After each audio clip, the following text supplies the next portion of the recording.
नमस्कार विद्यार्थी मित्रांनो, आज आपण इयत्ता 6वी गणित पाहणार आहोत। त्याच्या अगोदर आपण एक सुविचार पाहूया।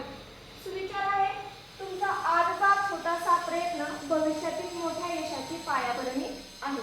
म्हणजे आज जी काही तुम्ही छोटी छोटी कामं करणार आहात त्याच्यावरती तुमचं उद्याचं यश अवलंबून आहे। उदाहरण सांगायचं जर म्हटलं, जर तुम्ही विज्ञानाचा एक पहिला जो चॅप्टर आहे त्या पहिल्या चॅप्टरचा जर अभ्यास केला, असा एक चॅप्टर जर तुम्ही अभ्यासत गेलात तर परीक्षा येईपर्यंत काय होणार आहे, तुमचा संपूर्ण अभ्यास कंप्लीट होणार आहे आणि तुम्हाला काय होणार आहे, परीक्षेमध्ये चांगले मार्क्स मिळणार आहेत। चला तर आता आपण डिफरन्स पाहूया।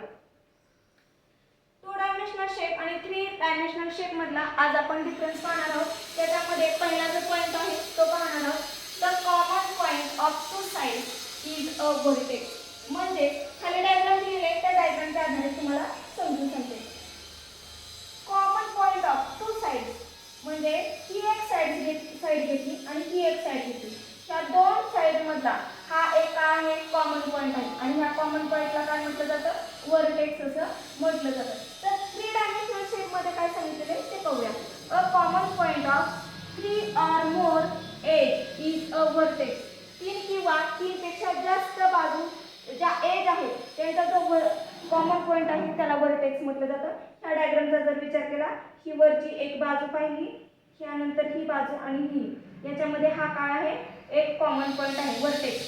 1 2 आणि 3 ह्या 3 एजचा हा काय आहे, एक कॉमन पॉइंट आहे, त्याला काय म्हटलं जातं, व्हर्टेक्स असं म्हटलं जातं। तर दुसरा जो पॉइंट आहे तो पाहूया। अ line segment connecting two adjacent vertices of a two-dimensional shape is a side of that shapes।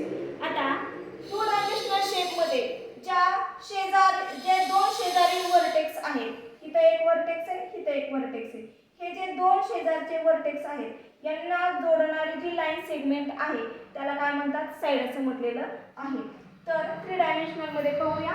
In 3 dimensional shape the common side of two surfaces is called an edge. आता ह्याच्यामध्ये दोन जे सरफेसेस आहेत त्या दोन सरफेसचा जी कॉमन साइड आहे त्याला काय म्हटलं जातं, एज म्हटलं जातं। आता ह्या एजचा जर विचार केला, ही एक एज आहे एवढी, बोटाने दाखवते एवढी, आणि हिकडची एक एज आहे।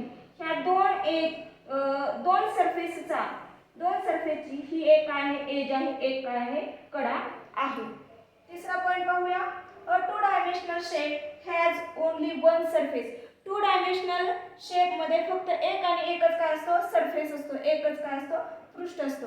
तर 3 डायमेन्शनल मध्ये 3 dimensional shape is formed by the combination of many surfaces.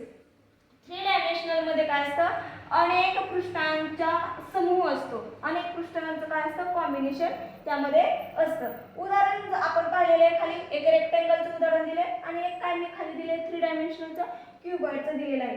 2 dimensional मध्ये आणखी उदाहरण येतील, ट्रायंगल येईल, आपला सर्कल येईल आणि चौरस वगैरे हे देखील येतील। 3 डायमेन्शनल मध्ये क्यूब येईल, घन येईल आणि कोण येईल, असे अनेक काय होतील, उदाहरणं सांगता येतील। आजच्या व्हिडिओमध्ये आपण एवढंच पाहणार आहोत। उर्वरित भाग पुढील व्हिडिओमध्ये पाहूया। धन्यवाद।